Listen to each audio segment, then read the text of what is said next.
നമസ്കാരം. ഞാൻ ഇന്നിവിടെ 3 തവളക്കുട്ടന്മാരുടെ കഥയാണ് ഇന്നിവിടെ പറയാൻ പോകുന്നത്.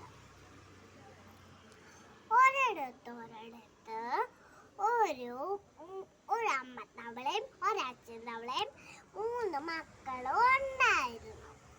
അവർ സന്തോഷത്തോട് ജീവിച്ചോണ്ടിരുന്നപ്പോൾ ഒരു ദിവസം ഈ അച്ഛൻ തവള പറഞ്ഞു, മക്കളെ, എനിക്ക് പ്രായമായി, അതുകൊണ്ട് നിങ്ങൾ തന്നെ സ്വയം ഒരു വീടുണ്ടാക്കണം എന്ന് പറഞ്ഞ് എല്ലാവർക്കും പൈസ വീതമായിട്ട് കൊടുത്ത മൂത്ത മോൻ വൈക്കോലും കൊണ്ട് ഉണ്ടാക്കി. അത് നല്ല രസമുണ്ടായിരുന്നു.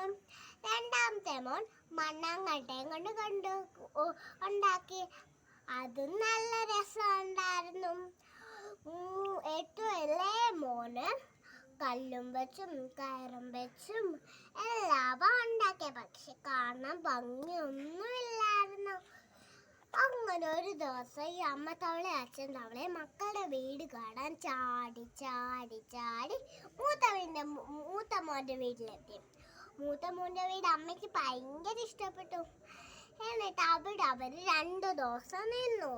അത് കഴിഞ്ഞിട്ട് രണ്ടാമത്തെ മോന്റെ വീട്ടിൽ പോയപ്പോൾ രണ്ടാമത്തെ മോന്റെ വീട് അമ്മയ്ക്കും അച്ഛനും ഇഷ്ടപ്പെട്ടു. അപ്പോൾ ആ 2 പേര് അവിടെയും 2 ദിവസം താമസിച്ചു. അങ്ങനെ ഏറ്റവും ഇളയ മോന്റെ വീട്ടിലെത്തി. വീട്ടിലെ 2 പേർക്കും അത് ഒട്ടും ഇഷ്ടപ്പെട്ടില്ലായിരുന്നു. എന്നിട്ട് അവരവിടെയും 2 ദിവസം നിന്നു.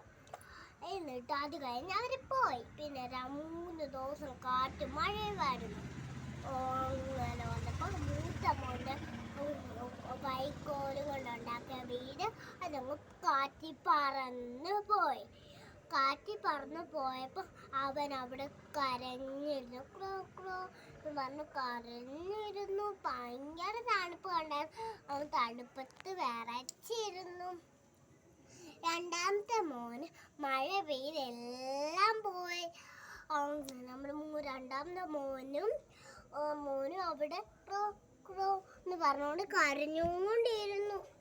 മൂന്നാമത്തെ മോൻ്റെ വീടിനൊന്നും പറ്റിയില്ല. അവരങ്ങനെ ജനലിൽ കൂടെ മഴ പെയ്തെല്ലാം നോക്കിക്കൊണ്ടിരിക്കുമായിരുന്നു. അമ്മ തവള അച്ഛൻ തവള ഒരു ദിവസം കൂടെ അവരെ വീട്ടിൽ പോയി. അപ്പോൾ ഈ ഏറ്റവും മൂത്ത തവള ഇങ്ങനെ കരയുന്ന കണ്ട് 2 പേരും തണുത്ത് കരയുന്ന.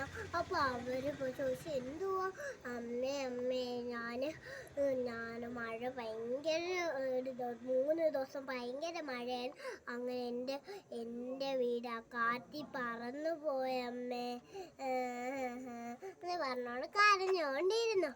അപ്പം അങ്ങനെ അവിടെ ആ കുഞ്ഞിനെയും കൊണ്ട് ചാടി മുതുമുണ്ടെത്തി.